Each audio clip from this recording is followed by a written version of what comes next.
सरि ग प ध प म ध प प ध प ग रे ग प ध प ग रे म प ध प ग रे नि ध ग रे म ग रे स नि रे ध रे स है आँख वो जो शाम का दर्शन किया कर, है शीश जो प्रभु चरण में वंदन किया कर। बेकार वो मुख है जो रहे व्यर्थ बातों में, बेकार वो मुख है जो रहे व्यर्थ बातों में। मुख वो है जो हर नाम का सुमिरन किया कर। हीरे मोती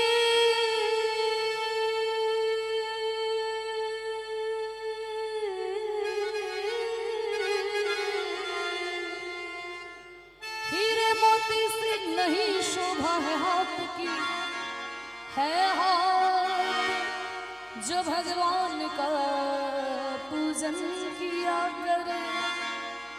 मरकर भी अमर नाम है उस जीव का जग में, प्रभु प्रेम में बलिदान जो जीवन किया करे।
महलों में पली बन के जोगन चली राजार में मीराबाई राजेश्वर जो परित्याग करे हा गोविंद किछु चाই না বলে ছুটে চলেছেন সেই বৃন্দাবনে।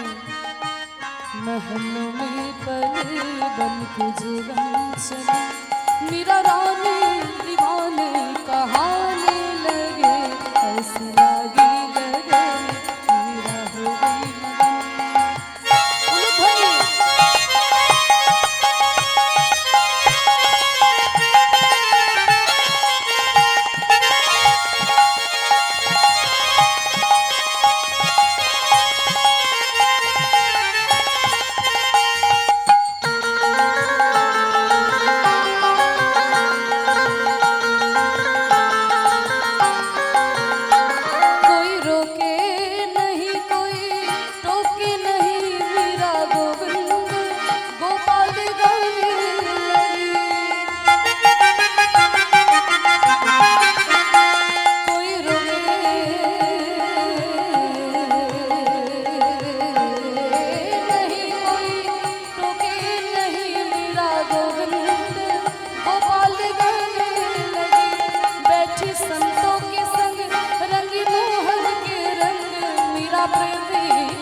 बन के जोगन चली, बन के जोगन चली, बन के जोगन चली।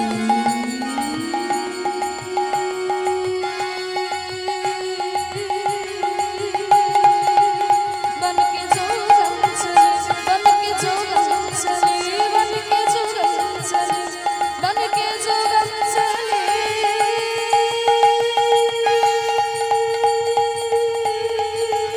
बन के जोगन चली, बन के जोगन चली, बन के जोगन चली, बन के जोगन चली, महलों में गली बन के जोगन चली। मीरा रानी दीवाने कहाने लगे, ऐसी लागी लगन मीरा हुई मगन, ऐसी लागी लगन।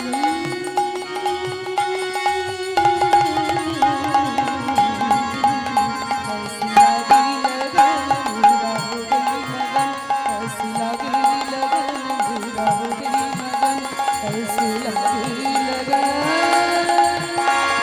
मीरा हो गई मगन।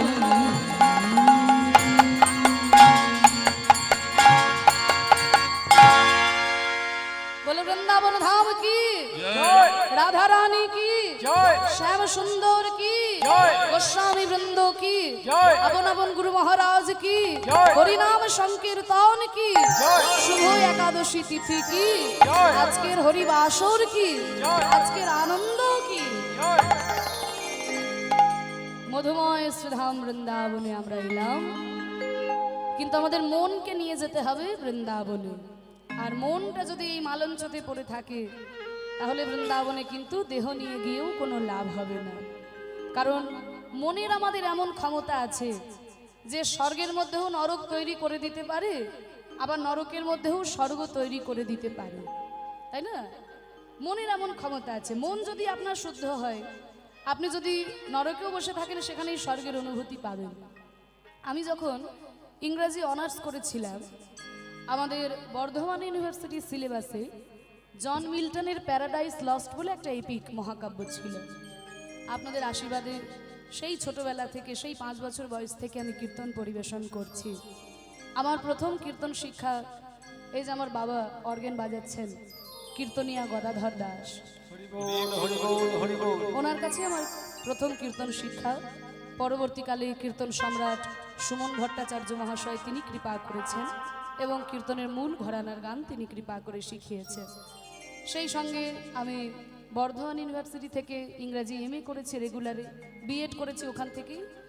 আর বর্তমানে কলকাতা রবীন্দ্রভারতী বিশ্ববিদ্যালয় থেকে এই কীর্তন বিষয় নিয়ে আমি আরেকটা এমএ করছি। আপনারা আশীর্বাদ করবেন যেন এই হরিনাম সংকীর্তনের সঙ্গে সঙ্গে আমি শিক্ষাও চালিয়ে যেতে পারি, এইভাবে নাম সংকীর্তন করেই জীবন অতিবাহিত করতে পারি। প্রভুর শ্রীচরণে প্রার্থনা। তা যে কথাটা বলছিলাম, আমি যখন অনার্স করেছিলাম, ইংরাজি গান, আচ্ছা আচ্ছা ঠিক আছে, আমি সময় মতো করব। যখন অনার্স করেছিলাম, আমাদের মোটামুটি ইংরাজি অনার্স যারা করেছেন আপনারা জানবেন, এটা অনার্সের সিলেবাসে থাকেই আর কি, জন মিল্টনের প্যারাডাইস লস্ট। তা সেখানে জন মিল্টন বলছেন, mind in its own place in itself can make a heaven of hell a hell of heaven. Mind in its own place মানে মন তার নিজের জায়গায়, ইন ইটসেলফ তার নিজের মধ্যে, can make a heaven of hell মানে নরকের মধ্যেও স্বর্গ তৈরি করে নিতে পারে, আ হেল অফ হেভেন আবার স্বর্গের মধ্যেও নরক তৈরি করে নিতে পারে। মন যদি আপনার শুদ্ধ হয়, আপনি যদি নরকেও বসে থাকেন সেখানেই স্বর্গের অনুভূতি পাবেন। কিন্তু মনই যদি অপবিত্র হয়ে যায়, আপনি যদি স্বর্গেও বসে থাকেন সেখানেই নিজের মনের মধ্যে নরক তৈরি হয়ে যায়। আজকে আমরা মনকে নিয়ে মধুময় শ্রীধাম বৃন্দাবনে এসেছি। ভগবান শ্রীকৃষ্ণের রূপমাধুর্য আমরা দর্শন করব শ্রীমতী রাধারানীর নয়ন দিয়ে।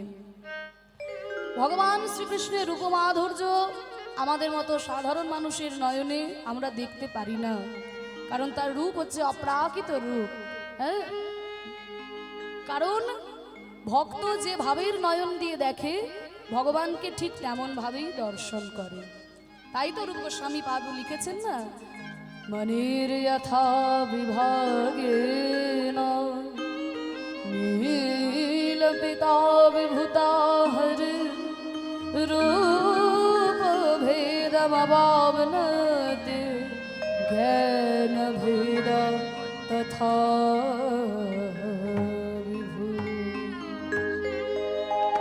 ভক্ত যে ভাবের নয়ন দিয়ে দেখে ভগবানকে সেই ভাবেই দর্শন করে। দেখবেন স্ফটিক মণি, স্ফটিক মণিটার এমনই গুণ যে যে পাত্রে আপনি রাখবেন সেই পাত্রেরই বর্ণ ধারণ করবে। আপনি যদি একটা সোনার পাত্রে ওই স্ফটিক মণি রাখেন, দেখবেন স্ফটিক মণিটা সোনার মতনই বর্ণ ধারণ করেছে। যদি কোনো রূপোর পাত্রে রাখেন রূপোর মতো হয়ে যাবে, যদি কোনো তামার পাত্রে রাখেন তামার মতো হয়ে যাবে। তাই স্ফটিক মণি যে পাত্রে রাখা হয় সেই পাত্রেরই বর্ণ ধারণ করে। ঠিক তেমনি আমার ভগবান শ্রীকৃষ্ণ, আমার প্রাণ গোবিন্দ, ভক্ত যে ভাবের নয়ন দিয়ে ভগবানকে দেখে ভগবানকে সেইভাবেই দর্শন করে। তাই তো দেখুন কবি রজনীকান্ত সেন তিনি বলেছেন, হে প্রভু তোমার রূপ তোমার গুণ আমি সাধারণ মানুষ হয়ে বুঝতে পারবো কি করে, কারণ তুমি অরূপ স্বরূপ সগুণ নির্গুণ দয়াল ভয়াল হরে হে। আমি কি বা বুঝি, আমি কি বা জানি, আমি কেন ভেবে মরি, তুমি অরূপ স্বরূপ সগুণ নির্গুণ দয়াল ভয়াল হরে হে। আমি কি বা বুঝি, আমি কি বা জানি, আমি কেন ভেবে মরি হে।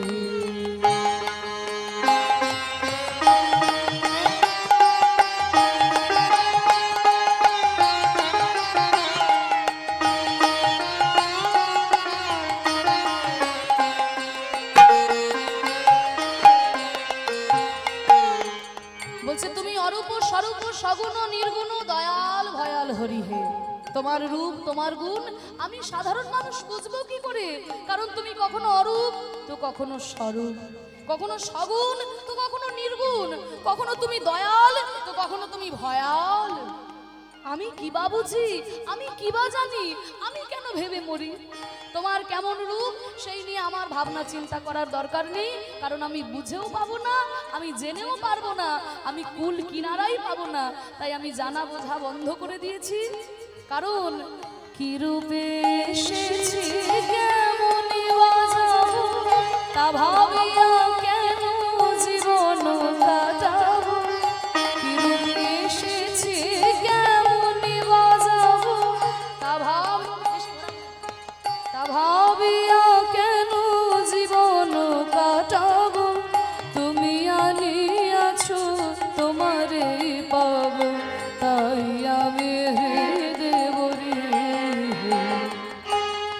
বলছে কি রূপে এসেছি কেমনে বা যাবো তা ভাবিয়া কেন জীবন কাটাবো।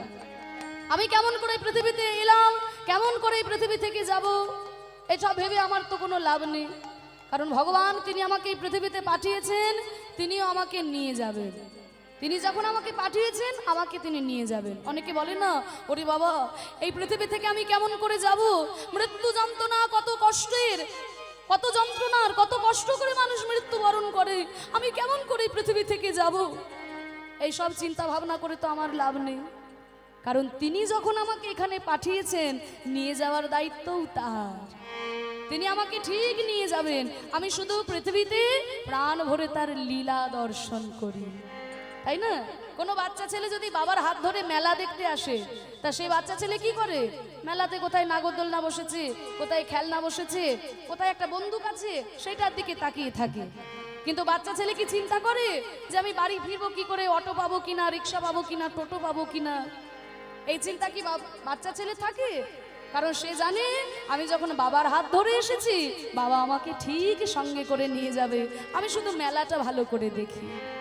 তাই ভগবান যেমন যখন আমাকে পৃথিবীতে পাঠিয়েছেন ও নিয়ে যাওয়ার দায়িত্ব তার, আমি শুধু প্রাণ ভরে পৃথিবীতে তার লীলা দর্শন করি। কি রূপে এসেছি কেমন বাজাবো তা ভাবিয়া কেন জীবন কাটাবো। তুমি আনি আছো তোমারে পাবো, তাই আমি হৃদয় ভরে তুমি অরূপ স্বরূপ সগুণ নির্গুণ।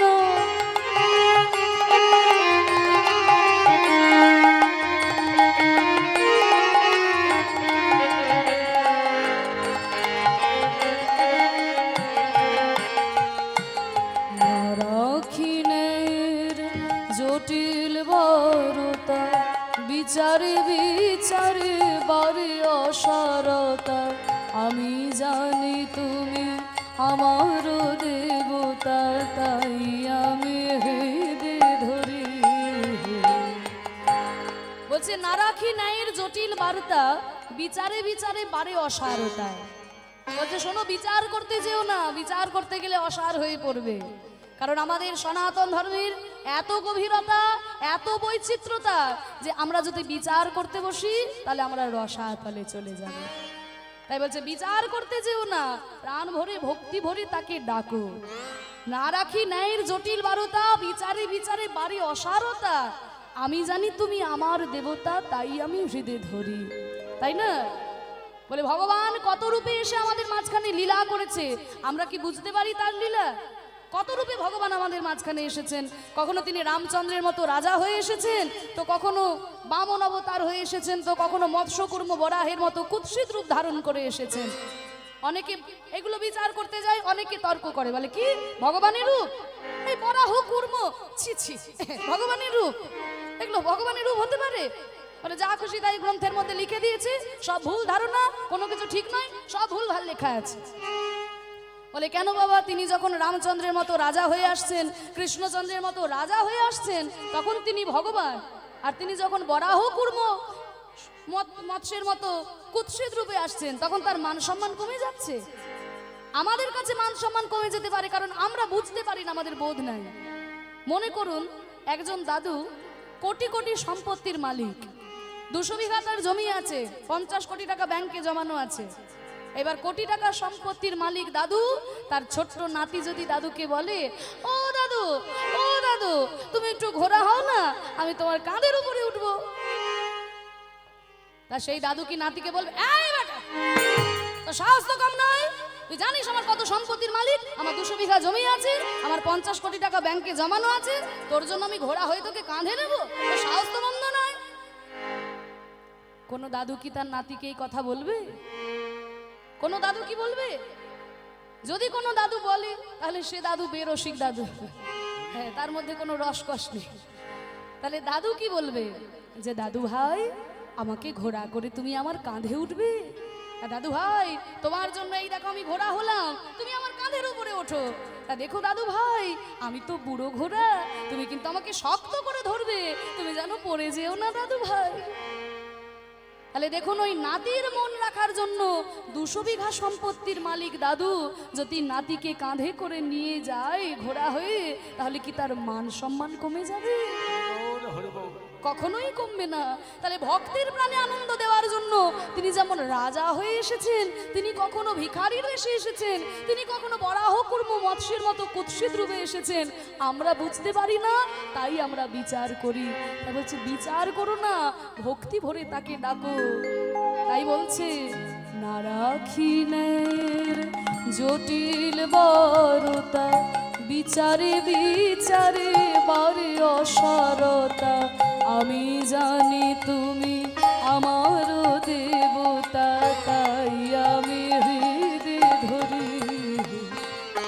তাই আমি তোমাকে হৃদয়ে ধরেছি, তাই বলে ডাকি প্রাণ যাহা চাই, ডাকিতে ডাকিতে জীবন জুড়ায়। তাই বলে ডাকি প্রাণ যাহা চাই, ডাকিতে ডাকিতে জীবন জুড়ায়। যখন যে রূপে প্রাণ ভরে যায়, তাই দেখি প্রাণ ভরে। তাই বলে ডাকি প্রাণ যাহা চাই, ডাকিতে ডাকিতে জীবন জুড়ায়। আমার ভগবানকে যে রূপে দেখতে ইচ্ছা হয়, আমি সেই রূপেই তাকে দেখি, সেই রূপেই তাকে ডাকি। এইটাই আমাদের এই সনাতন ধর্ম, এর মধ্যে এত বৈচিত্র্যতা রয়েছে, তাই না? একটা লোক যখন বৃন্দাবনে যাচ্ছে, রাধে রাধে রাধে রাধে বলে চিৎকার করছে, সেই লোকটাই যখন আবার পুরীতে জগন্নাথ দর্শন করতে যাচ্ছে, জয় জগন্নাথ জয় জগন্নাথ, আবার সেই লোকটাই যখন আবার নবদ্বীপে যাচ্ছে, জয় মহাপ্রভু জয় শ্রী গৌর হরি বলছে, আবার ওই লোকটাই যখন তারাপীঠে যাচ্ছে, জয় তারা, তাই না? আবার ওই লোকটাই যখন তারকেশ্বরে যাচ্ছে, ভোলে বাবা ভোলে বাবা। অন্যান্য ধর্মের লোকেরা দেখে ভাবে যে ওরে বাবা, এই কি, এই এক মুখে কত ভগবানের নাম করে, এত ভগবানের নাম করার কেন দরকার? বলে শোনো, আমরা যখন তাকে যেই রূপে ডাকতে ইচ্ছা হয় আমরা তাকে সেই রূপেই ডেকেছি, যেই রূপেই ডাকি না কেন তিনি কিন্তু আমার সেই পরম আরাধ্য ভগবান, তিনি হচ্ছেন সেই সচ্চিদানন্দ পদার্থ, সেই পরম ব্রহ্ম। যেই রূপেই তাকে ডাকি না কেন আমার ডাকটা কিন্তু সেই পরম ব্রহ্মের কাছে। এটা বুঝতে ভুল করো না। আমি তাকে কালী রূপে ডাকলেও আমার ডাকটা সেই ভগবানের কাছে, তাকে শিব ঠাকুর রূপে ডাকলেও আমার ডাকটা সেই পরম ব্রহ্মের কাছে, আমি কৃষ্ণ রাম রূপে ডাকলেও আমার ডাকটা সেই পরম ব্রহ্মের কাছে। যখন যে রূপে আমার ভালো লেগেছে আমি তাকে সেই রূপে ডেকেছি। আমার মা যদি শাড়ি পরে তাহলে সে আমার মা, আর যদি শাড়ি না পরে অন্য কোনো পোশাক পরে তাহলে মা কি বদলে যাবে? তার পোশাকটা বদলে যাবে। আমার মা যদি শাড়ি না পরে কখনো জিন্সের প্যান্ট পরে, যদিও আমার মা কখনো জিন্সের প্যান্ট পরবো বলে ভাবতেই পারে না, করিব না, মানে বলছি এখনকার মেয়েরা তো পরে, তাই না? তা যদি পরে শাড়ি ছাড়াও যদি অন্য কোনো পোশাক পরে তাহলে বাচ্চা ছেলের কাছে কি মাটা পাল্টে যাবে? মায়ের পোশাকটা বদলাচ্ছে, মা কিন্তু সেই মাই আছে। তাহলে সেই পরম ব্রহ্ম ভগবান কখনো তুমি কালী রূপে এসেছেন, কখনো শিব ঠাকুর রূপে বিরাজ করছেন, কখনো তিনি মা দুর্গা রূপে বিরাজ করছেন, কখনো তিনি জগন্নাথ রূপে রয়েছেন, কখনো তিনি রামচন্দ্র রূপে, কখনো কৃষ্ণ রূপে এসেছেন। যেই রূপেই তিনি আসুন না কেন তিনি আমার সেই ভগবান। তাই বলে ডাকি প্রাণ যাহা চাই, ডাকিতে ডাক নিতাই গৌর প্রেমানন্দে হরি বল হরি বল হরি বল। তাহলে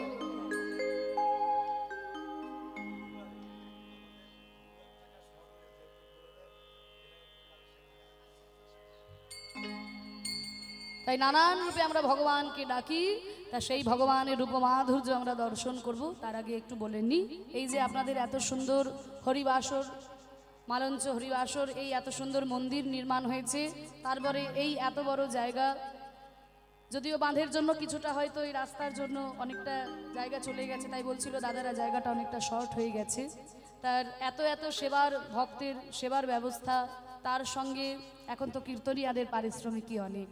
এতদিন ধরে এই যে নাম সংকীর্তন, এখন তো অর্থ ছাড়া হয় না বাবা কোনো কিছুই, অর্থ ছাড়া ভিক্ষা ছাড়া হয় না, কারণ হরিনাম সংকীর্তন ভিক্ষা ছাড়া হয় না। অন্য যা কিছু হোক না কেন ডোনেশনের উপরে অনেক কিছুই হয়ে যায়, কিন্তু এই কীর্তন হরিনাম ভিক্ষা ছাড়া হয় না। কারণ চৈতন্য মহাপ্রভু নিজেও ভিক্ষা করেছিলেন, চৈতন্য মহাপ্রভু নিজেও 3 বার ভিক্ষা করেছিলেন, একবার পৈতের সময়, আরেকবার সন্ন্যাসীর সময়, আরেকবার করেছিলেন হরিদাসের শ্রাদ্ধের সময়। হ্যাঁ, তা মহাপ্রভু নিজে ভিক্ষা করেছেন। ভিক্ষা ছাড়া এই হরিনাম হয় না, কারণ ভিক্ষাই যে তিনি বড় ভালোবাসেন। তাই ভিক্ষার ধন নিয়েই এই এত বড় উৎসব, এত বড় নাম সংকীর্তন যোগ্য, তার অনেক ব্যয়।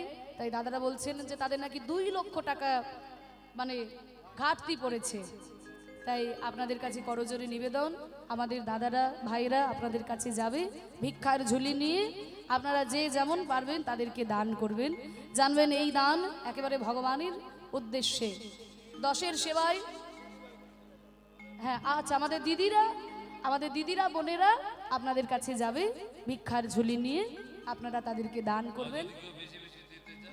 হ্যাঁ, আর যদি কেউ বেশি বেশি ভিক্ষা দিতে চান, যদি 500, 1000, 2000 দিতে চান, আপনারা এখানে আসতে পারেন, আমার কাছে আসবেন, আমি ঘোষণা করে দেব। যদি কারোর অধিক দান করার ইচ্ছা থাকে আপনারা এখানে এসে অবশ্যই দান করবেন। জানবেন এই দান একেবারে ভগবানের উদ্দেশ্যে তোলা থাকবে।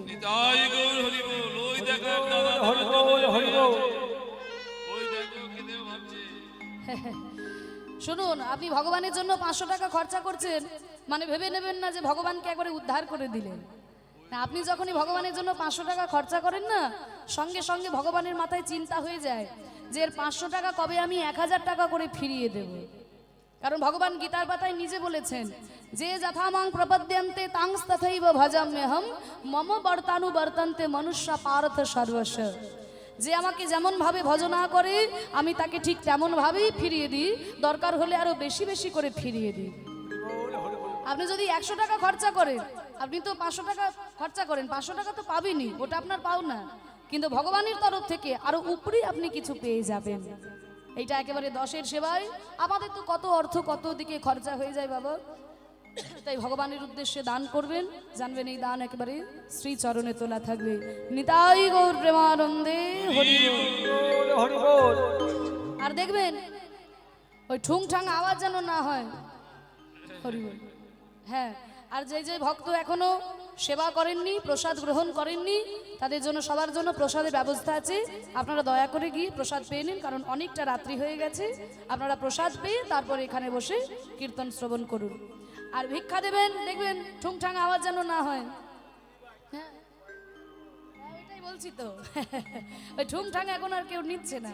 আপনারা ঠুংঠাং দেবেন না, সব আমাদেরকে দিয়ে দেবেন। হরি বল। তাই ঠুংঠাং যেন আওয়াজ না হয়, একটু যেন খটমট করে আর কি। হরি বল। নিতাই গৌর প্রেমানন্দে হরি বল। আজকে শ্রীমতী রাধারানী আমার মধুময় শ্রীধাম বৃন্দাবনে যমুনায় জল ভরতে গিয়ে প্রাণ গোবিন্দের অপ্রাকৃত রূপ মাধুর্য দর্শন করেছেন। অপ্রাকৃত রূপ মাধুর্য দর্শন করে এসে আজকে সখীদের কাছে রাধারানী আমার বসেছেন। এবার দেখুন, রাধারানী যখন যমুনায় জল ভরতে গেলেন, যমুনায় জল ভরছেন রাধারানীর শাশুড়ি মা জটিলা। হ্যাঁ, এবার কিছু কিছু শাশুড়ি আছে দেখবেন নিজের মেয়েকে মেয়ে বলে ভালোবাসে, কিন্তু বৌমাকে কোনোদিন নিজের মেয়ে বলে ভালোবাসতে পারে না। বৌমাকে সেই পরের মেয়েই সারা জীবন ভেবে নেয়। এইরকম শাশুড়ি হচ্ছে জটিলা। জটিলা এসে বলছে, ও বৌমা, তুমি কি ভেবেছো রাজার মেয়ে? তুমি রাজার মেয়ে ছিলে বাবার বাড়িতে, এইখানে আমার বাড়ির বৌমা। এই নিনাম সোনার কলসি তোমাকে দিলাম, যাও ঘরে জল ফুরিয়ে গেছে, যমুনায় গিয়ে জল নিয়ে এসো। এই বলে রাধারানী ওই সোনার কলসি নিয়ে যখন যমুনায় জল ভরতে গেলেন, এবার আগেরকার দিনে আপনারা জানেন, আগেরকার দিনে পুকুরে বা নদীতে জল, আগেরকার দিনে তো পুকুরে বা নদীর জলই খাওয়া হতো। তাই দেখবেন ওপরের ওই ঘড়াতে করে, কলসিতে করে ওই ওপরের জলটা একটু সরিয়ে দিয়ে নাড়িয়ে দিয়ে তলার পরিষ্কার জলটা তুলতে হয়।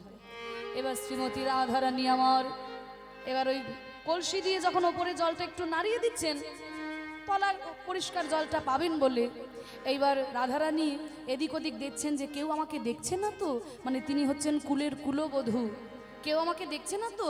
তাই ওই এদিক ওদিক দেখতে দেখতে আমাকে কেউ দেখছে না এইটা ভাবতে ভাবতে রাধারানীর চোখ পড়ল কোথায়? ওই কদম গাছের তলায়। হরি বল। দেখবেন যেখানে বাঘের ভয় সেইখানেই সন্ধে হয়।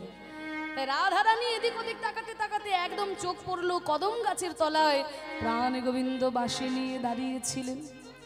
আর ভগবান শ্রীকৃষ্ণের সেই অপ্রাকৃত রূপ মাধুর্য দর্শন করে রাধারানী আর চোখ ফেরাতে পারলেন না।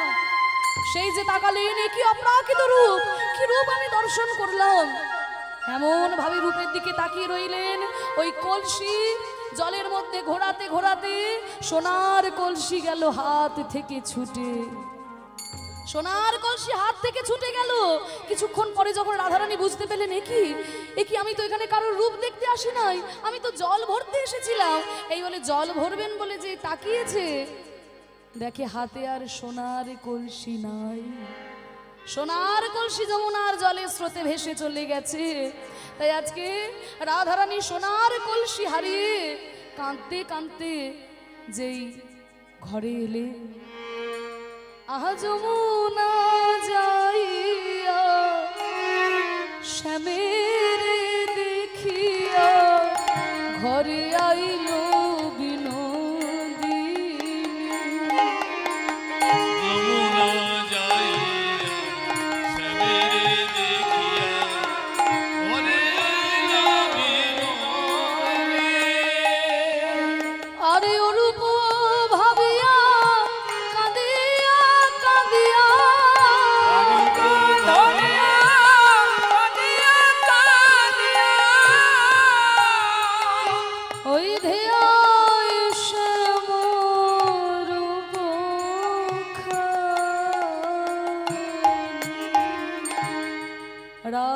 যখন এসে ক্রন্দন করেছেন, জটিলা এসে বলছে, বৌমা এ কি, আমি তোমাকে সোনার কলসি দিয়ে যমুনায় জল আনতে পাঠালাম, তোমার এইভাবে কাঁদতে কাঁদতে ঘরে এসেছো, কোথায় সোনার কলসি কোথায়? বলছে, মা সোনার কলসি আমি হারিয়ে দিয়েছি। হ্যাঁ, এ কি কাণ্ড করেছো, তুমি সোনার কলসি খুইয়ে দিয়ে চলে এসেছো? এ কি বৌমা, আমি এনেছি দেখো, সোনার কলসিকে হারিয়ে দিয়ে চলে এসেছে। যখন জটিলা এই কথা বলছে, ললিতা এই শাখা এসে বলছে, শুনুন, আমাদের রাধারানী তো রাজার মেয়ে, ও ছোটবেলা থেকে এইভাবে কথা শুনে অভ্যস্ত নয়, তা আপনি ঘরে যান, আমরা জিজ্ঞাসা করছি যে সোনার কলসি কোথায় গেল। এইবার রাধারানীকে ডেকে সখীরা বলছে, কিরে রাধে, তুই তো হলি রাজার মেয়ে, সোনার কলসি তুই খুইয়ে হারিয়ে ফেলবি, এইটা তো আমাদের বিশ্বাস হচ্ছে না। কারণ তুই রাজার মেয়ে, ছোট্টবেলা থেকে রাজ পরিবারে তুই বড় হয়েছিস, ছোট্ট ছোট্ট বিষয়ে তোর খুঁটিনাটি নজর থাকে, সোনার কলসি তুই হারিয়ে দিবি, এইটা আমাদের বিশ্বাস হচ্ছে না। তবে অনেক সময় কি হয় জানো তো মা, অধিক মূল্যবান জিনিসের সন্ধান পেলে অল্প মূল্যের জিনিসের প্রতি তার নজর থাকে না। কি বলেন ও মায়েরা? যদি হয়তো আপনার সংসারে খুব দারিদ্র, খুব কষ্ট করে একটা রূপোর আংটি বানিয়েছেন, তাই রূপোর আংটিটাই আপনার কাছে কিন্তু খুব মূল্যবান, ওইটার দিকেই সারাদিন তাকিয়ে থাকেন। কিন্তু যখন ওই রূপোর আংটি থেকে একটা সোনার আংটি বানানোর ক্ষমতা হয়ে গেল, সোনার আংটি যখন আপনি কিনে নিলেন, তখন কি আর রূপোর আংটিটার দিকে নজর যাবে? কোথায় যেন আলমারিতে ঢুকে গেছে, খুঁজেই পাবেন না, কবে হারিয়ে গেছে। আবার যখন ওই সোনার আংটি পরে পরে সোনার আংটি থেকে একটা হীরের আংটি কেনার আপনার সামর্থ্য হয়ে গেল, তখন আপনার সোনার আংটিটার দিকেও মনটা পড়ে থাকবে না। তাহলে অধিক মূল্যবান জিনিস পেলে অল্প মূল্যের জিনিসের প্রতি গুরুত্ব থাকে না। তাহলে রাধে, তুই যে সোনার কলসি খুইয়ে এসেছিস, তার মানে কি সোনার কলসির থেকেও অধিক কোনো মূল্যবান জিনিসের সন্ধান তুই পেয়েছিস, যে সোনার কলসির কথা তোর মনে নাই? রাধারানী বলছি, ওরে সখী, তোরা ছাড়াই আমার মনের কথা কে বুঝবে? তোরা তো আমার শাশুড়ির মতো অন্ধ নয়, তোরা আমার এই নয়নের দিকে তাকিয়ে দেখ, আমি সোনার কলসি যমুনায় হারিয়ে এসেছি বটে, কিন্তু সখী রে, আমি দুই নয়ন কুম্ভ ভরে নিয়েছি, নয়ন কুম্ভ ভরে এনেছি, দুই নয়ন কুম্ভ ভরে নিয়েছি, দুই নয়ন কুম্ভ ভরে এনেছি, গোবিন্দের রূপে সাগরে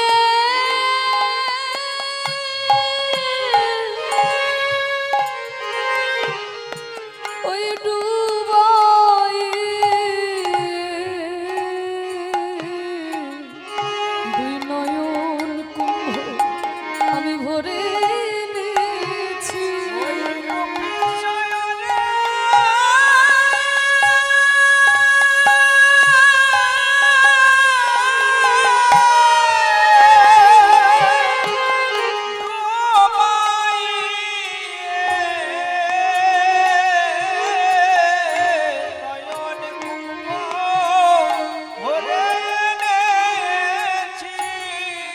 সখীরা বলছে, ওগো রাধে, তুই হলি মহাভাব স্বরূপিণী, তোর দুই নয়ন হচ্ছে মহাভাবের নয়ন, সেই নয়নে তুই যা দেখবি তাই মহাভাব সম্পন্ন হয়ে উঠবে। তাই সখী, তুই যে রূপ দর্শন করেছিস, সখী আমাদের কাছে বল না রাধে, যে অপ্রাকৃত রূপ দেখে তোর এমন হলো, তুই আমাদের কাছে সেই রূপের কথা একটু বল। রাধারানী বলছে, সখীরে, আমি তোদের কাছে এই কথা বলবো কেমন করে? কারণ গোবিন্দের সেই রূপ দেখেছে আমার নয়ন, আর তোদের কাছে বলবে আমার বদন। চোখের যদি বলার ক্ষমতা থাকতো তাহলে সে বলতে পারতো, কিন্তু দেখেছে চোখ আর বলবে বদন।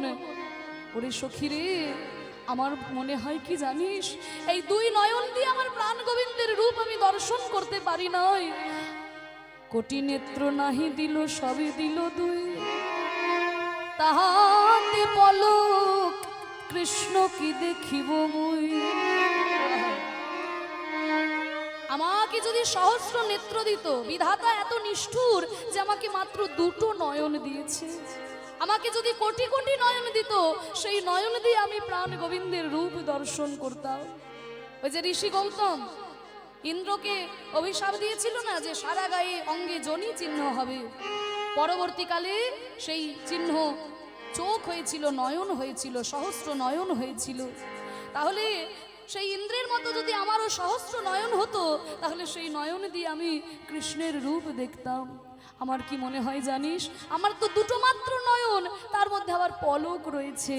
ওরে সখী, আমায় কেন মিনের নয়ন দিলে না রে?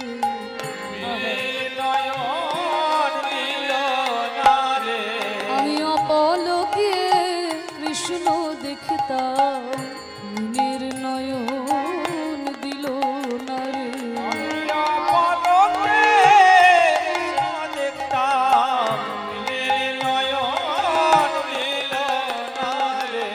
ওমা, মিন মানে কি?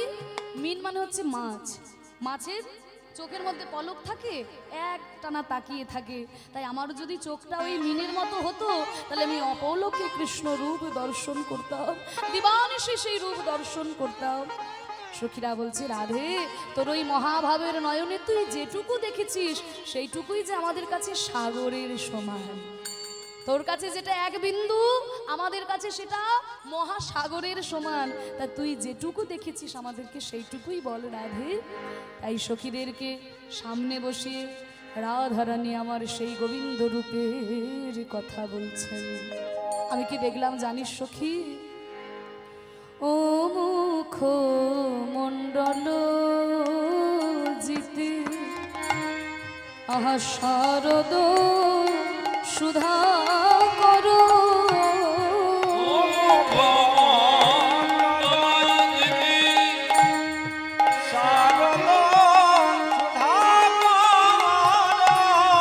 তনুর যে তরুণ কমাল রে,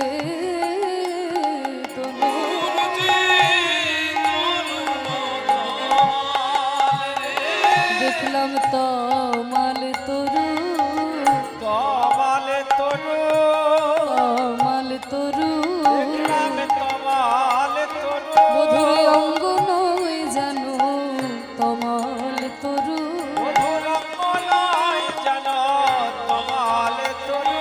মধুর বদন নয় জানো, অকলঙ্ক চাঁদ অঙ্গ নয় জানো, তমাল তরু।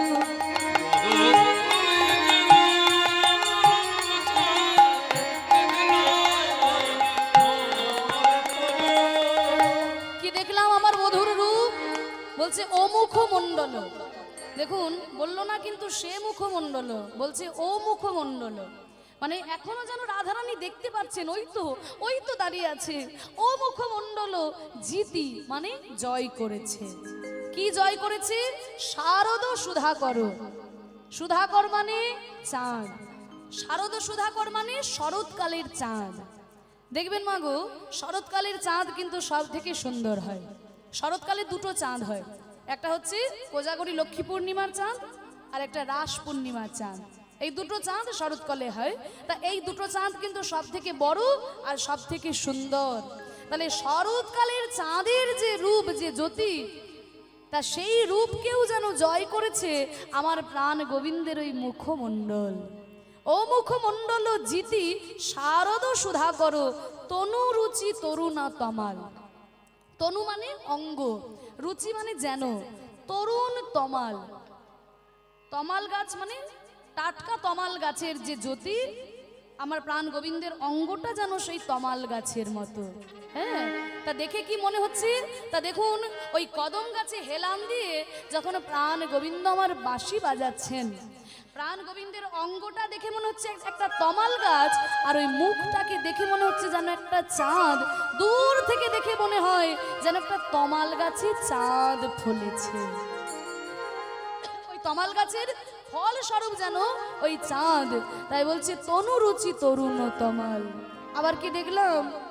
চুরে চারু, আবার শিখণ্ডক মণ্ডিত, চুরে চারু শিখণ্ডক মণ্ডিত, মালতে মধুকর মা, আমায় মালতী মধুকর মা। চুরে চারু শিখণ্ডক মণ্ডিত। প্রাণ গোবিন্দের মাথায় রয়েছে ময়ূর গুচ্ছের চূড়া। হ্যাঁ, চূড়ে চারু শিখণ্ডক মণ্ডিত, মালতী মধুকর মাল। আবার সেই মালতী ফুলের মালা দিয়ে ঝুঁটি বাঁধা রয়েছে। দেখুন মায়েরা, ভালো করে বর্ণনা সুন্দর দেখুন। প্রাণ গোবিন্দের মাথার উপরে ঝুঁটি বাঁধা রয়েছে, আর সেই ঝুঁটির মধ্যে একদিকে রয়েছে ময়ূর পুচ্ছের চূড়া, আর একদিকে রয়েছে মালতী ফুলের মালা দিয়ে ঝুঁটি বাঁধা রয়েছে। আর ওই প্রত্যেকটি মালতী ফুলের উপরে এমন ভাবে মধুকর, মধুকর মানে কি? মধুকর মানে ভ্রমর। দেখেছো তো ভ্রমর?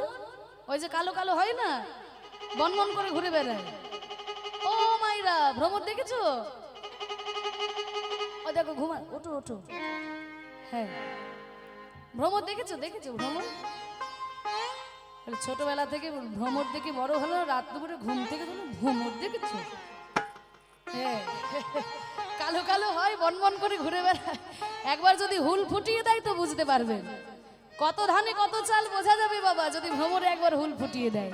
তা ওই যে কালো কালো ভ্রমর আজকে ওই মালতী ফুলের উপরে বসেছে, প্রত্যেকটা ফুলের উপরে এমন ভাবে বসেছে দেখে মনে হচ্ছে যেন মালতী ফুলের মালা নয়, কেউ ভ্রমরের মালা তৈরি করে দিয়েছে। মালতী মধুকর মাল রে, মালতী মধুকর মাল রে, মালতী মধুকর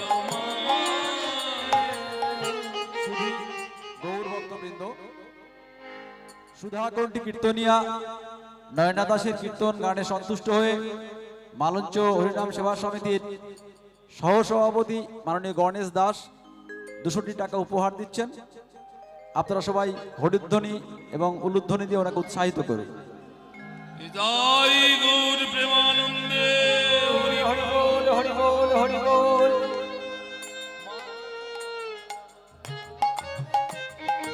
সেই সঙ্গে হ্যালো,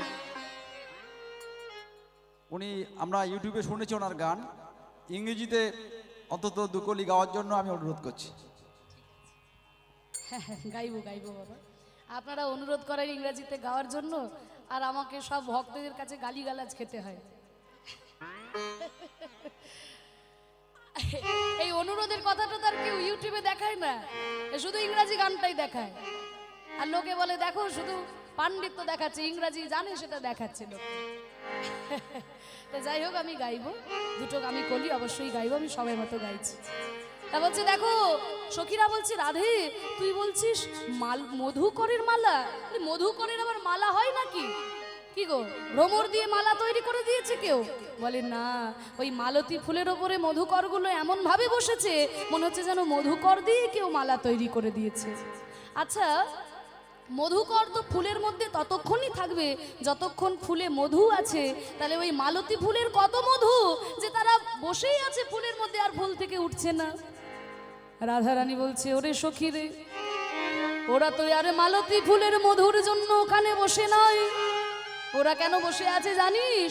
ওরা আমার প্রাণ গোবিন্দের অঙ্গের অষ্টপদ্মের স্বাদ পেয়েছে, অষ্টপদের স্বাদ পেয়েছে, অষ্টপদ্মের স্বাদ পেয়েছে, অষ্টপদের স্বাদ পেয়েছে, তাই মকরন্দের গন্ধে মেতেছে, অষ্টপদ্মের স্বাদ পেয়েছে। যে অষ্টপদের স্বাদ পেয়েছে। এই যে গোবিন্দের অঙ্গের অষ্টপদ্ম, যুগল নয়ন, যুগল চরণ, যুগল করকমল, মুখ কমল এবং নাভি কমল, এই অষ্টপদ্মের স্বাদ পেয়ে তারা আর অঙ্গ ছেড়ে কোথাও যেতে চাইছে না। তাই বলছে মালতী মধুকর মাল রে, মালতী মধুকর মাল রে, ধনি ধনি বনি নবনাগর কান, ধনি ধনি বনি নবনাগর কান, ধনি ধনি বনি নবনাগর কান, ধনি ধনি বনি নবনাগর কান। রহৈ ত্রিভঙ্গ ত্রিভুবন মন মোহন। লহয়তি ভঙ্গ মোহন। ধনী ধনী, ধনী মানে কি? ধনী মানে কি? ও বাবারা, ধনী মানে কি? বলে ধনী মানে তো বড় লোক, তাই না? তাই না? যা 4-5টা বাড়ি আছে, গাড়ি আছে, সে ধনী ব্যক্তি, তাই না?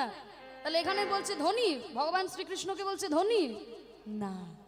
এখানে ধনী, ধনী কথার অর্থ হচ্ছে ধ দন্ত নয় দীর্ঘি, ধনী মানে হচ্ছে বড় লোক বা সম্পত্তিশালী ব্যক্তি, সেটা বানান হচ্ছে ধ দন্ত নয় দীর্ঘই।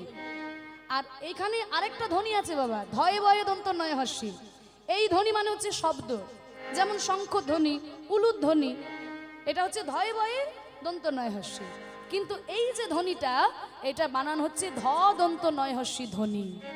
এই ধ্বনিটার মানে হচ্ছে ধন্য, ধন্য ধন্য, যেমন হিন্দিতে বলে না ধন্যা ধন্যা, হিন্দিতে বলে দেখবেন ধনিয়া ধনিয়া ধনিয়া, তা সেখান থেকে হচ্ছে ধনিয়া, আবার আটা চলে গেছে, শুধু ধ্বনি হয়ে গেছে ধনি ধনি, সেখান থেকে আমরা তো অ দিয়ে উচ্চারণ করি, তাই হচ্ছে ধ্বনি।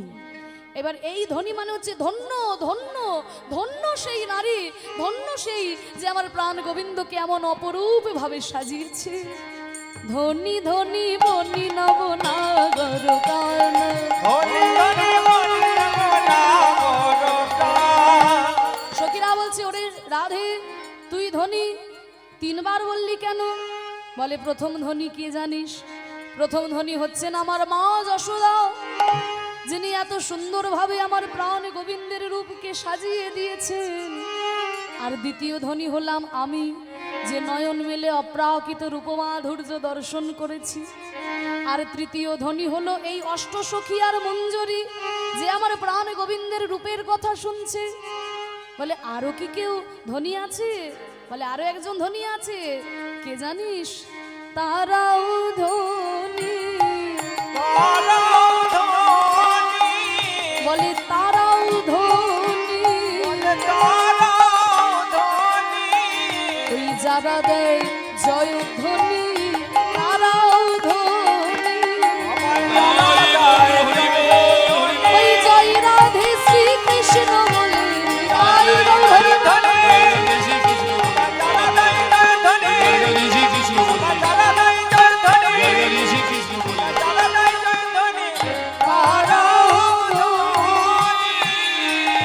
ধনি ধনি বনি নব নাগর কান, রহৈ ত্রিভঙ্গ ত্রিভুবন মন মোহন। লহয়তি ভঙ্গ মন মোহন। ত্রিভঙ্গ মুরারি ত্রিভঙ্গ বন মনমোহন। ওমা, যেই মানুষের 3টি জায়গায় বাঁকা, 3টি অঙ্গ বাঁকা, তাকে দেখে কি কখনো মনমোহন মনে হতে পারে? পদকর্তা লিখছেন বলে আর রাধারানী বলছেন বলে যা খুশি তাই আমরা শুনে নেব? কি গো, গোবিন্দের চরণ বাঁকা, কোমর বাঁকা, ঘাড় বাঁকা। তা যদি কোনো মানুষের চরণ বাঁকা হয়, কোমর বাঁকা হয়, ঘাড় বাঁকা হয়, তাকে দেখে কেউ সুন্দর বলবে? কেউ বলবে সুন্দর? তাহলে ত্রিভঙ্গ আবার মনমোহন তার রূপ।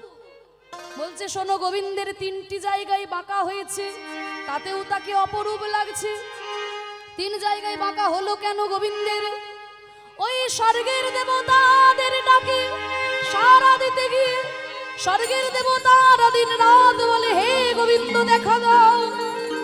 ওই স্বর্গের দেবতাদের ডাকে সারা দিতে গিয়ে গোবিন্দের হলো ঘাড় বাঁকা।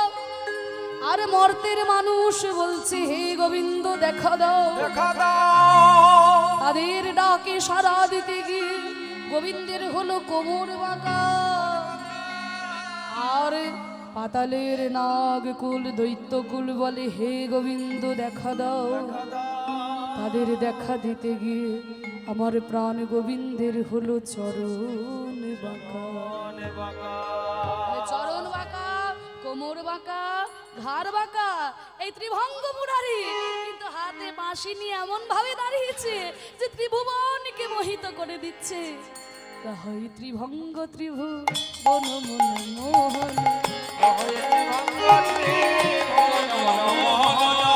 মধুর মুরলি করু গান রে, মধুর মনলে করো গান রে। বাঁশি বাজাই বাঁশি বাজায় বাঁশি বাজাই বাঁশি বাজায় ত্রিভঙ্গ ঠামি বাঁশি বাজাই। ত্রিভঙ্গঠামে বাঁশি বাজায় বাঁশি নয় যেন বান হানিছে ত্রিভঙ্গ ঠামি বাঁশি বাজাই। বাসিলাই রাগমান হারিছে ত্রিভঙ্গঠানে বাঁশি বাজায় বাঁশি বাঁশি বাঁশি বাঁশি যেন নয় সখী, বাঁশি যেন নয়, আমার ওই হৃদয়ের মধ্যে যেন ওই তীব্র বান হানলো ওই বাঁশির সুর। ওই বাঁশির সুর শুনে আমার মন প্রাণ সব কিছু আমার বিসর্জন দিয়ে দিলাম সখী। ওই বাঁশি, ওই বাঁশি আমি এখনো শুনতে পাচ্ছি সখী। সখী রে আমার মন প্রাণ হরে নীল রে,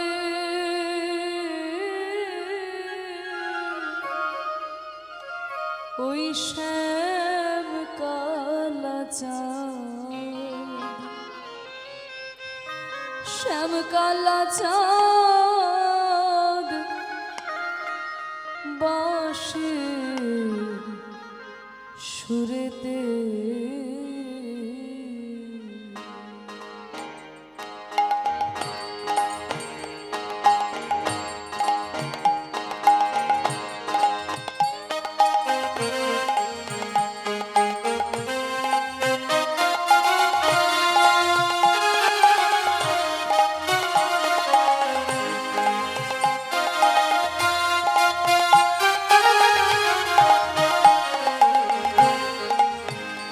আমার মন প্রাণ ওরে নীল রে,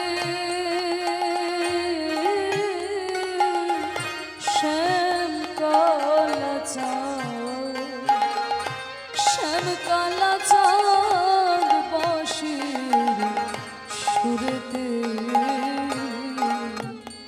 আমি কেন বাজার ভরতে গেলাম, কেন বাজার ভরতে গেলাম যমুনার জলে সখী। শ্যাম কালা চাঁদ, শ্যাম কালা চাঁদ বাঁশির সুরেতে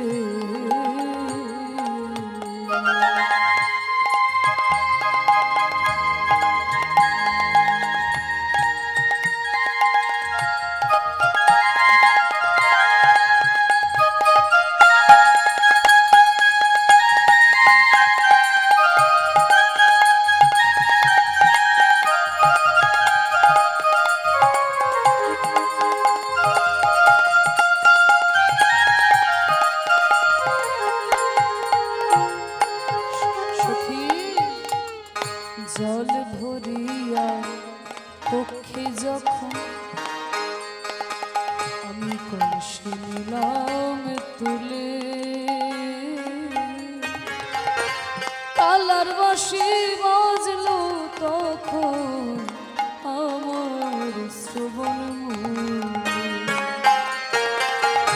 জল ভরিয়া কক্ষে যখন কলসি নিলাম তুলে,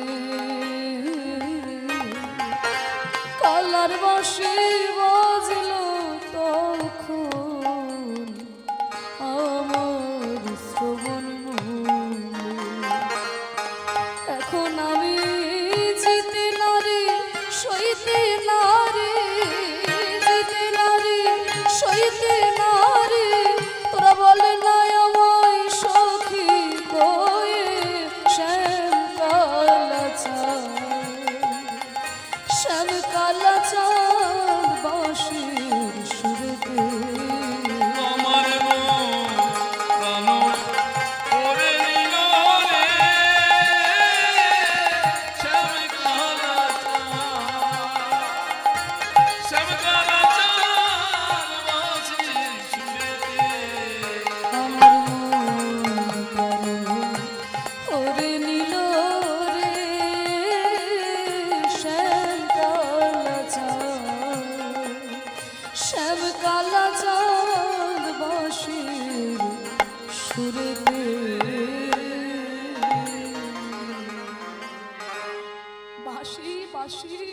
বাঁশির সুরে আমার মন প্রাণ সব হরণ করে নিল সখী। এই যে শ্রীমতী রাধারানী বাঁশি শুনে পাগলিনী হয়েছেন মা বাবা, কারণ এই বাঁশি কে ছিল আমাদের একটু জেনে নিতে হবে। আজকে রূপ বর্ণনা তো, একটু বর্ণনাগুলো আমাদের শুনতে হবে। এই বাঁশি কে ছিল? বৃন্দাবনে ভগবান শ্রীকৃষ্ণ 3 প্রকারের বাঁশি বাজিয়েছিলেন, বেনু, মুরলী, বংশী। 3 প্রকারের বাঁশি। বেনু অষ্টাঙ্গুলি হয় বেনু, দ্বাদশ অঙ্গুলি হয় মুরলী, আর অষ্টাদশ অঙ্গুলি হয় বংশী। তাহলে এই বংশী, যেই বাঁশি শুনে প্রাণ রাধারানী পাগলিনী হয়ে যেতেন, গোপীগণ পাগলিনী হয়ে যেতেন। আমরা শুধু বাঁশির কথাটাই শুনি। দেবী সরস্বতী, মা সরস্বতী, তিনি যখন দেখলেন সেই গোলক বৃন্দাবনে রাধারানীর অপ্রাকৃত প্রেম, রাধারানী দিবানিশি প্রাণ গোবিন্দের চরণ সেবা করেন, প্রাণ গোবিন্দের অধরামৃত পান করেন, সেই সৌভাগ্য প্রেমকে দেখে দেবী সরস্বতীর সেই সৌভাগ্য প্রেম লাভ করার ইচ্ছা হলো। তাই তিনি ওই ভগবানের সৌভাগ্য প্রেম লাভ করার জন্য দেবী সরস্বতী গেলেন কোথায় না ক্ষীর সমুদ্র তীরে। ক্ষীর সমুদ্র তীরে গিয়ে তিনি তপস্যা শুরু করলেন। এমন তপস্যা করা শুরু করলো বাগদেবী সরস্বতী, যে এবার বাগদেবী সরস্বতী যখন তপস্যায় বসলেন, স্বর্গ মর্ত্য পাতাল সব একে একে মুখ হয়ে যেতে শুরু করলো, মানে বোবা হয়ে যেতে শুরু করলো। কারণ তিনি তো বাগদেবী, তিনি যখন তপস্যা করছেন আর কেউ কথা বলতে পারছে না, সবাই বোবা হয়ে যাচ্ছে। তখন স্বর্গের দেবতারা সবাই মিলে নারায়ণের কাছে গেল যে হে প্রভু, বাগদেবী সরস্বতী তপস্যায় বসেছেন, এই রকম যদি চলতে থাকে তাহলে তো স্বর্গ মর্ত্য পাতাল সবাই বোবা হয়ে যাবে, মুখ হয়ে যাবে, এই পৃথিবী ধ্বংস হয়ে যাবে। প্রভু আপনি কোনো উপায় করুন। তখন নারায়ণ করলেন কি, ক্ষীর সমুদ্র তীরে গিয়ে শঙ্খনাদ করলেন। আর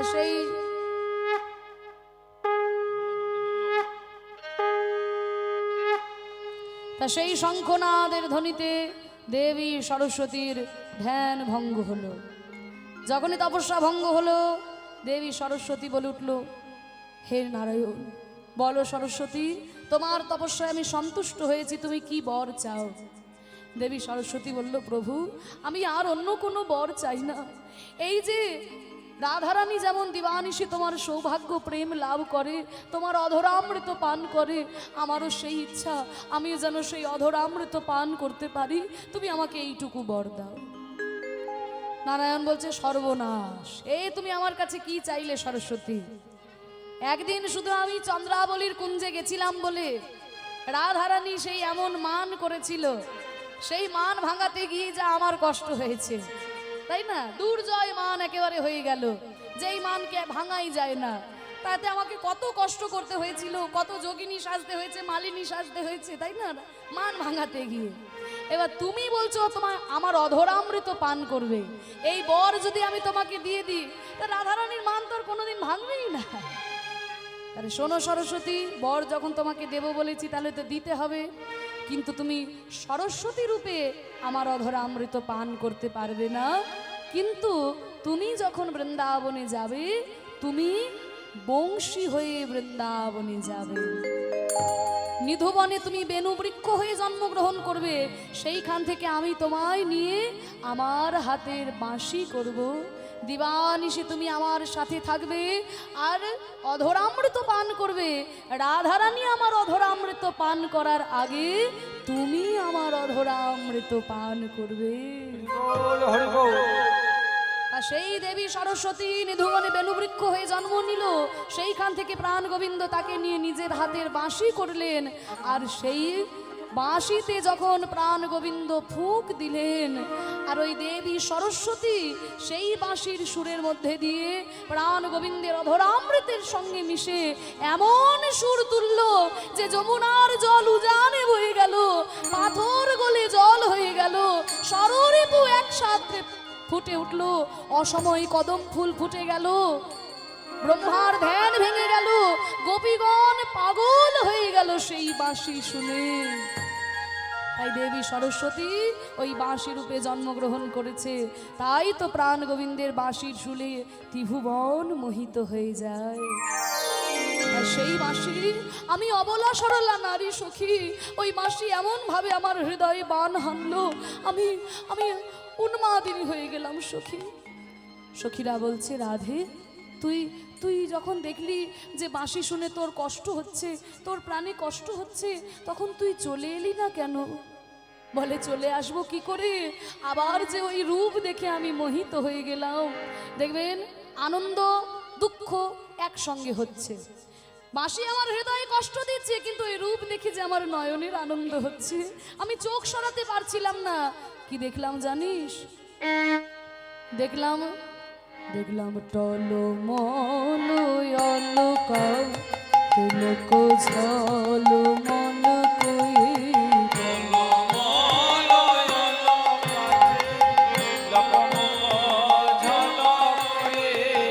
ভাউকে ধনু আধুনান রে, ভাউকে ধনু আধুনান, ভাউকে ধনু আধুনান রে, ভাউকে ধনু আধুনান, টলমল দুলিতেছে শ্যাম কপালে অলকা, টলমল দুলিতেছে যা দেখি আমার মন দোলে, শ্যাম কপালে অলকা, যা দেখি আমার মন দোলে, হৃদয় দোলে, শ্যাম কপালে অলকা, টলমল দুলিতেছে ভাউকি ধনু আধুনান রে, ভাউকি ধনু আধুনান। দেখলাম টলমল অলকা তিলক ঝলক। ও মাইরা, অলকা মানে কি? অলকা মানে জানো? বলে দিন।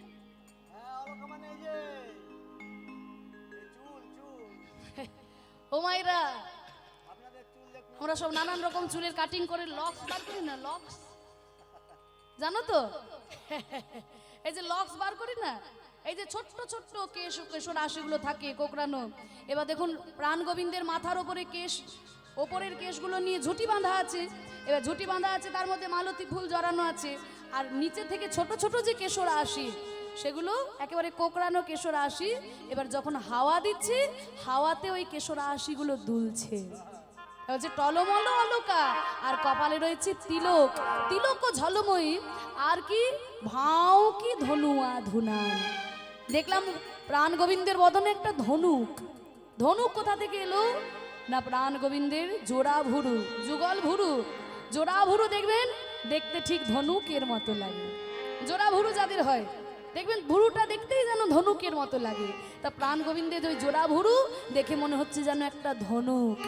সখীরা বলছে, যাক রাধে, ধনুক যখন দেখেছিস কোনো চিন্তা নেই, ধনুকের বাণ না থাকলেই হলো, তাই না? বাণ না থাকলে শুধু ধনুক নিয়ে কোনো অসুবিধা নেই।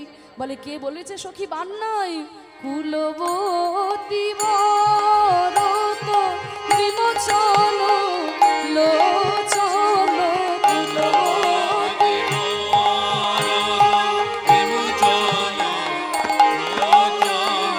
বিষম কুসুম সরোবর রে, আহা মরি রে, বিষম কুসুম সরোবর রে। কুলবতী বরত বিমোচন লোচন, বিষম কুসুম সরোবর। সখীরা বলছে, রাধে তোর যখন বাণ হৃদয়ে হানলো, কষ্ট হলো, তুই চলে এলি না কেন? বলে, আসবো কি করে, ওই যে মুখের হাসি। বাঁধলি বন্ধু অধর মধু,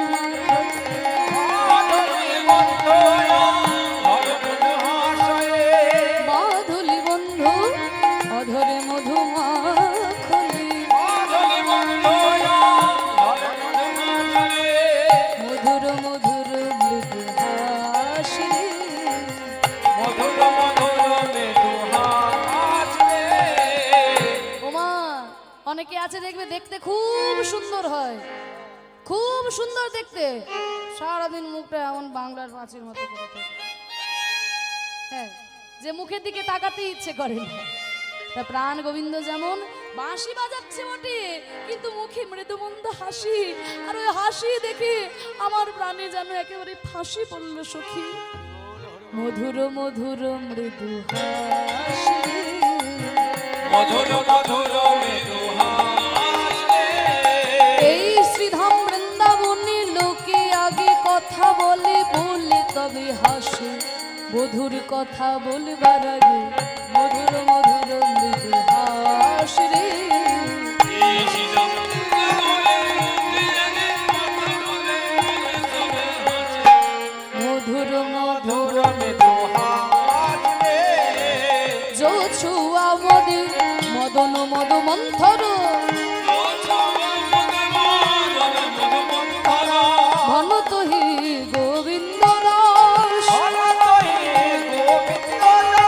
তোমরাও দেখো, তোমরাও দেখো, তোমরাও দেখো, ওই ভক্তগণ তোমরাও দেখো,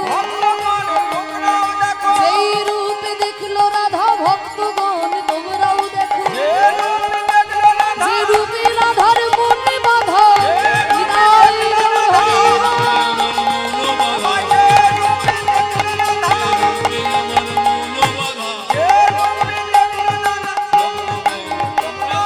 ভগত হে গোবিন্দ দাস।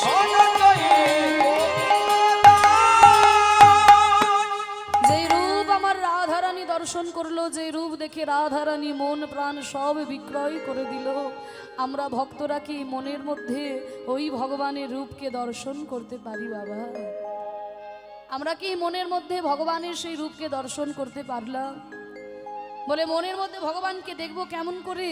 কারণ আমরা তো আর মনটা ভগবানকে দিতে পারি না। আমরা মন ভগবানকে দিতে পারি না বাবা। আমাদের ভগবানের জন্য আমরা সোনার উপর গহনা দিয়ে সাজিয়ে দিই, ইটালিয়ান মার্বেল দিয়ে মন্দির বানিয়ে দিই, কিন্তু এই মনের মন্দিরটা ভগবানের জন্য সাজাতে পারি না, তাই না? মনের মন্দিরটা ভগবানের জন্য সাজাতে পারি না। ভগবানের কাছে এসে আমরা শুধু দাও দাও মন প্রাণ দিয়ে ভালোবাসতে পারি কি? আমরা বলি গোবিন্দ আমাকে দেখা দেয় না, গোবিন্দকে এত ডাকি এত কাঁদি তবু দেখা দেয় না। আসলে দেখা দেবে কেমন করে? কারণ আমরা কিন্তু ডাকার মতো ডাকতে পারি না। আমরা ভগবানকে ডাকি হাজারটা জিনিস চেয়ে, তারপরে ভগবানকে ডাকি, তাই না? ঠাকুরের কাছে এসে 10 টাকার বাতাসা দিয়ে বলি, ঠাকুর এই আমি তোমাকে বাতাসা দিলাম, আমার ওই একতলা বাড়িটা যেন তাড়াতাড়ি 2 তলা হয়ে যায়, আমার মেয়ের বিয়েটা যেন হয়ে যায়, ঠাকুর আমার ছেলের চাকরিটা যেন হয়ে যায়, এই আমি তোমাকে বাতাসা দিলাম। হ্যাঁ, আচ্ছা বলো তো মা, ভগবান কি তোমার বাতাসার জন্য বসে আছে?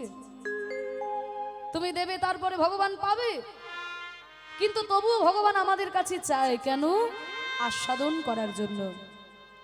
দেখবেন যদি কোনো বাবা দূরদেশে যায়, ঘরে আসার সময় কিন্তু ছেলেদের জন্য একটু মিষ্টি নিয়ে আসে, তাই না?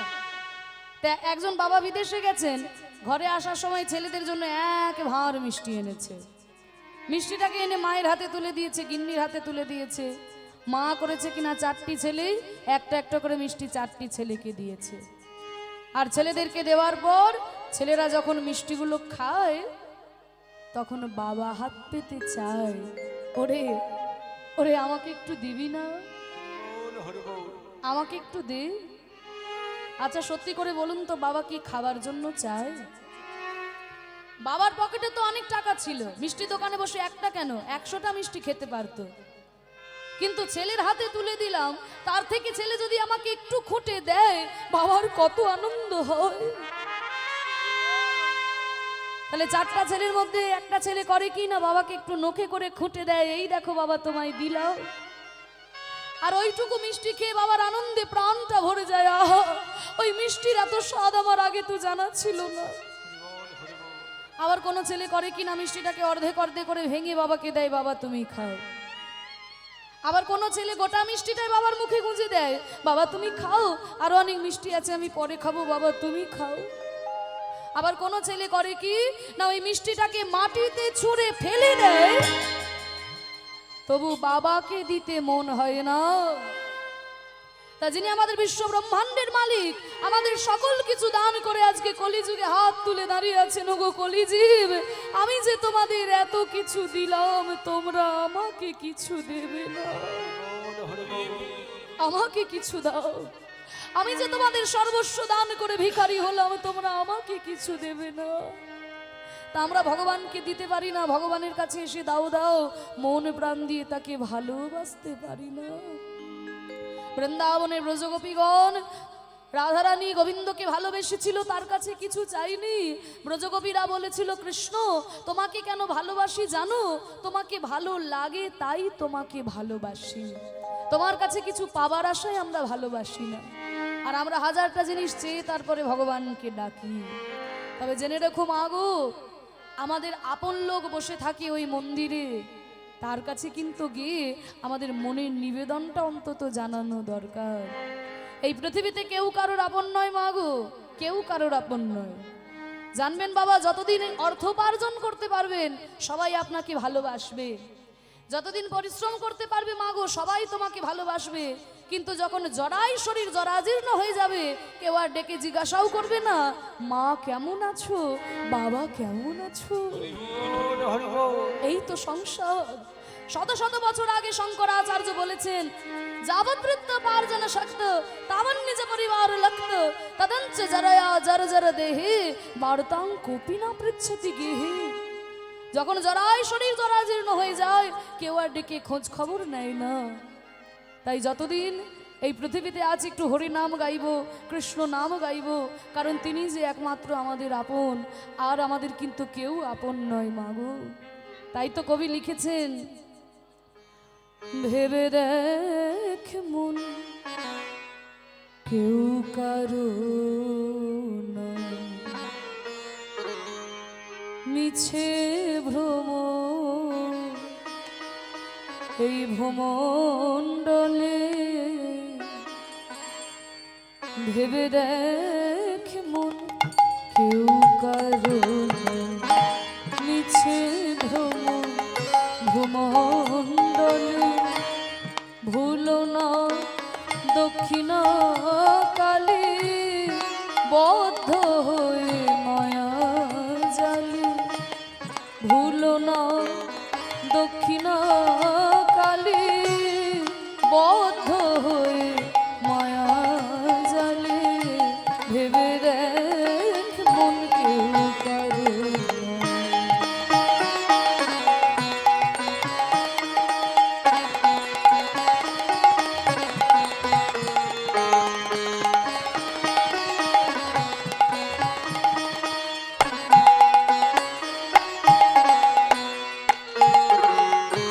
যার জন্য মর ভেবে সে কি তোমার সঙ্গে যাবে। যার জন্য মর ভেবে সে কি তোমার সঙ্গে যাবে। বলে বাবা, যার কথা তুমি সারাদিন চিন্তা করো, যাদের কথা চিন্তা না করে করে তোমার রাত্রে ঘুম আসে না, বলতে পারো সঙ্গে করে নিয়ে যেতে পারবে? ভাবে এসেছো একা, যেতে হবে একা, সঙ্গের সাথে কেউ হবে না তোমার। তাহলে আমরা একা এসেছি, একাই যাব, সঙ্গে করে কাউকে নিয়ে যেতে পারবো না। কিছু মনে করবেন না বাবা, অনেকে আছে দেখবেন প্রেয়সীকে না দেখে থাকতে পারেন না। বলে বাবা, যেই প্রেয়সীকে না দেখে তুমি থাকতে পারো না, যার জন্য চিন্তা করে তোমার রাত্রে ঘুম আসে না, আজকে যদি তুমি মরে যাও, আজকে যদি তুমি মরে যাও, কালকে সকালে যখন তোমাকে চারজনে বাঁশের দোলায় চড়িয়ে নিয়ে যাবে, তোমার সেই প্রেয়সী ওই ঝাঁটা দিয়ে গোবরের ছড়া দিয়ে দেবে, যাতে সংসারে অমঙ্গল না হয়। এই তো সংসার। যার জন্য মর ভেবে সে কি তোমার সঙ্গে যাবে। সেই প্রেয়সী দেবে ছড়া, অমঙ্গল হবে বলে। সেই প্রেয়সী দেবে ছড়া, অমঙ্গল হবে বলে। ভেবে দেখ মন কেউ কারো নয়।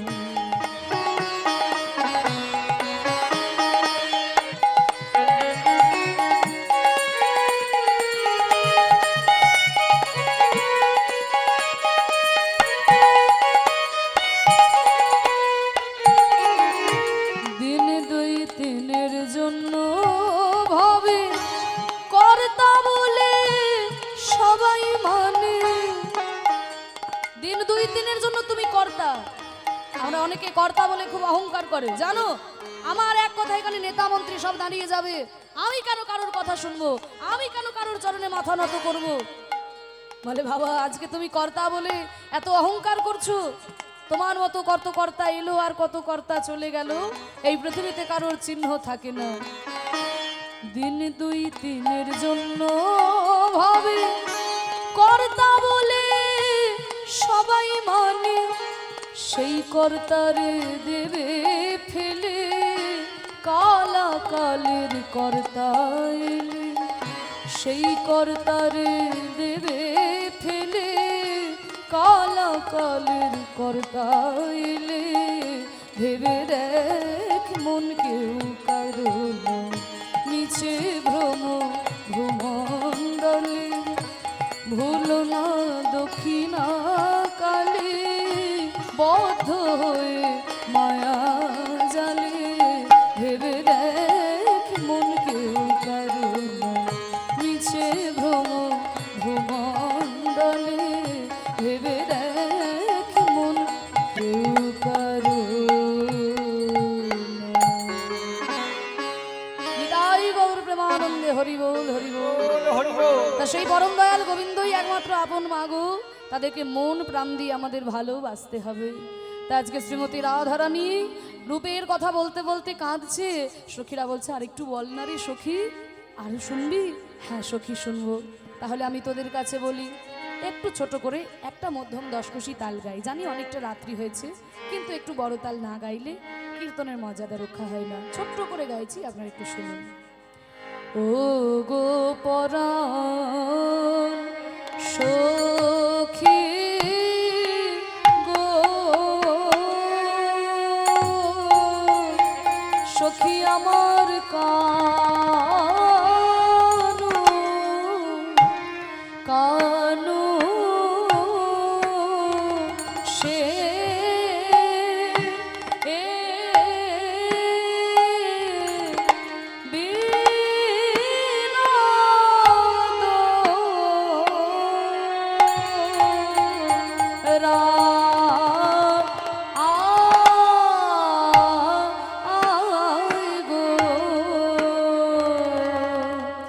গোপরাণ সখী গো,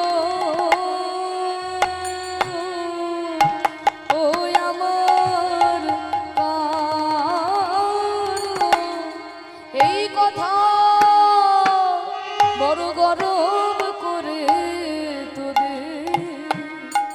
তোদের কাছে বলি গো। ওই রূপ দেখে কে ধইরা ধরে এই বৃন্দাবনে,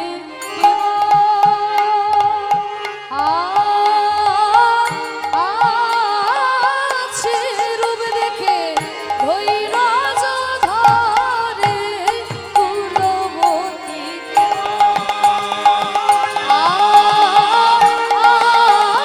আছে রূপ দেখে বৃন্দাবনে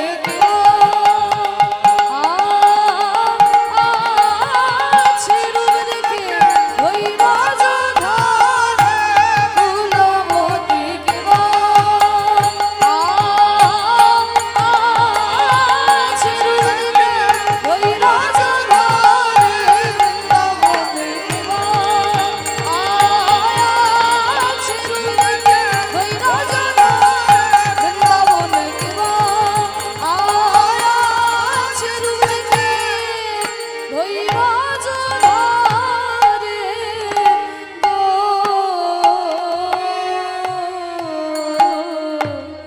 গোপরাণ সখী গো, সখী আমার কানু। এটা হচ্ছে মধ্যম দশকুশি তাল, একদম ছোট্ট মধ্য লয়ে গাইলাম। এটা 14 মাত্রা, 4-4-2-4 ছন্দ। এইটারই ছোট অংশ দেখুন, এটা ছোট নয়, অন্য তালে ছোট অংশ, ছোট দুঠুকি তালে।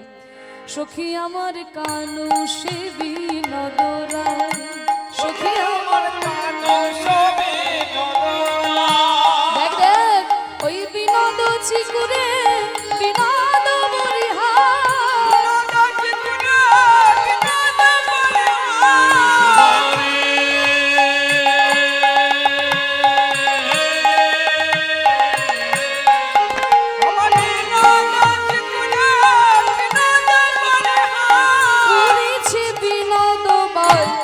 ও বরি হাই উড়িছে বিনোদ বই ও বরি হাই হরি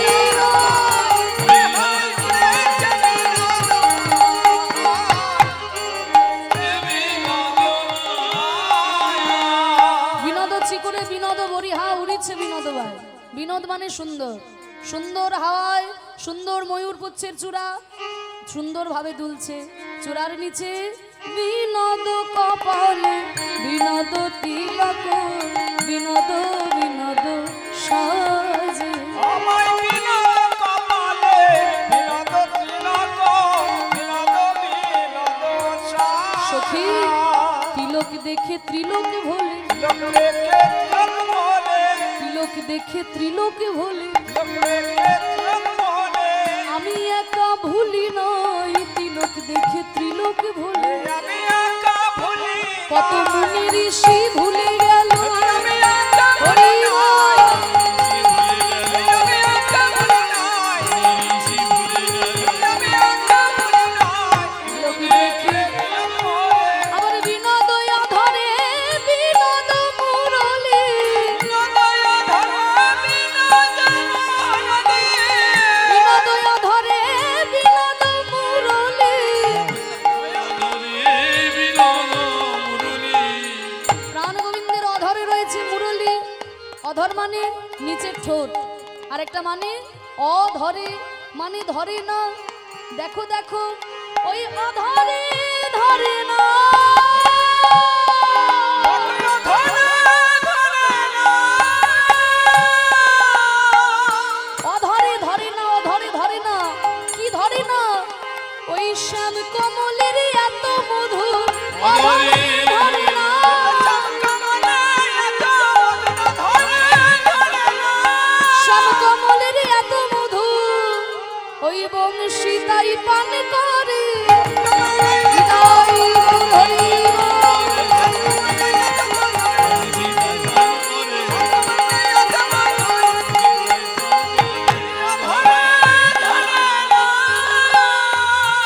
ওই বিনোদ গলাতে বিনোদ মালাতে বিনোদ বিনোদ দোলে।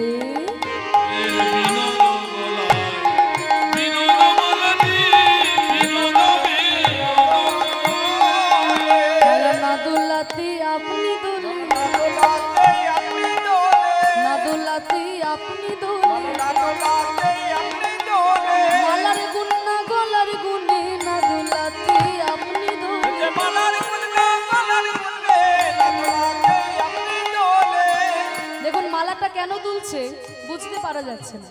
আমার গলার মালা দোলাতে হলে হয় কাউকে দুলিয়ে দিতে হবে, আর না হলে আমাকে নাচতে হবে। কিন্তু কৃষ্ণের গলার মালাটি না দোলাতেই দুলছে। কেন যে না দোলাতে দুলছে বুঝতে পারা যাচ্ছে না। বলি মালার গুন্না গলার গুনে, মালার গুণে মালার গুণে, বলি মালার গুনে দুলছে নাকি কৃষ্ণের গলার গুনে দুলছে? মালার গুন্না গলার গুনে, মালার গুণে মালার গুণে, মালার গুন্না গলার গুনে। মালার গুণে মালার গুণে, নাকি যে গেথেছে তার হাতের গুনে। মালার গুণে হৃদয় হরি বল। মালার গুণে মালার গুণে, মালার গুণে মালার গুণে, দোলাতে আপনি দোলে বিনোদ গলাতে বিনোদ মালাটি বিনোদ বিনোদ দোলে। আর কোন বিনোদিনী বিনোদ গাথুনি গেথেছে বিনোদ ফুলে গো, গেথেছে বিনোদ। আরে বিনোদ কোটিতে বিনোদ ধটি বিনোদ বিনোদ সাজে।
বর্ণনা আমার মতো সাধারণ মানুষ কি করব, রাধারানী তার মহাভাব স্বরূপ নিয়ে প্রাণ গোবিন্দের রূপ বর্ণনা করতে কুণ্ঠিত হচ্ছেন। আজকে চরণ, রাধারানী বলছে ওই চরণের নূপুর রুনু ঝুনু করে বাজে। কহে যদুনাথ বিনোদ নাগর বিনোদ কদম্ব তলে, কত বিনোদিনী বিনোদ হেরিয়া তাদের কলসী ভাসাইল জলে। কুল কলসী কুল মর্যাদা সব কিছু বিসর্জন দিয়ে দিল ওই গোবিন্দের শ্রী চরণ তলে। গোবিন্দের চরণ পেলে পরে এই জগতের আর কিছু যে দরকার হয় না, সেই অপ্রাকৃত চরণ পেলে পরে হ্যাঁ আর কোনো কিছু দরকার হয় না। তাই তো কবি নজরুল ইসলাম বলেছেন, হে প্রভু রাখো রাখো রাঙা পায়ে, হে শ্যামরায় রাখো রাখো রাঙা পায়ে, হে শ্যামরায় রাখো রাখো রাঙা পায়ে।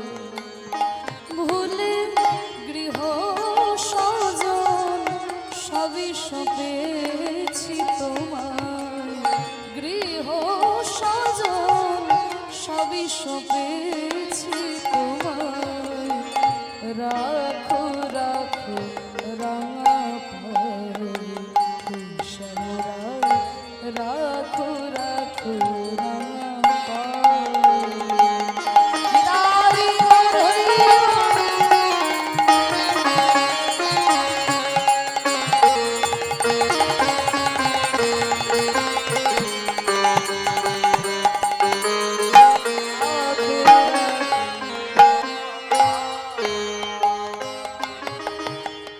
সংসার মোর ঘোর নাহি তরু ছায়া,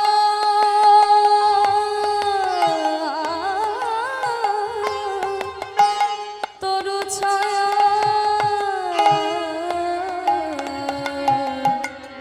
সংসার মোর ঘোর নাহি তরু ছায়া, নবনীরদ শ্যাম আনমে ঘুমায়া। এই সংসারটা যেন একটা মরুভূমি, আর সেই মরুভূমিতে এক বিন্দু বৃষ্টি পড়লে যত আনন্দ হয়, আমার এই সংসার রূপী মরুভূমিতে তোমার ওই করুণার বরিশন যদি আমার হৃদয়ে একবার আসে প্রভু, আমার কাছে যেটা অমৃতের সমান হয়ে যায়। সংসার মোর ঘোর নাহি তরু ছায়া, নবনীরদ শ্যাম আনমে ঘুমায়া, আনন্দ নিগমনে নন্দ দুলালে সে, আনন্দ নিগমনে নন্দ দুলালে সে, আনন্দ নিগমনে নন্দ দুলালে সে, আনন্দ নিগমনে নন্দ দুলালে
হরি বল হরি বল হরি বল।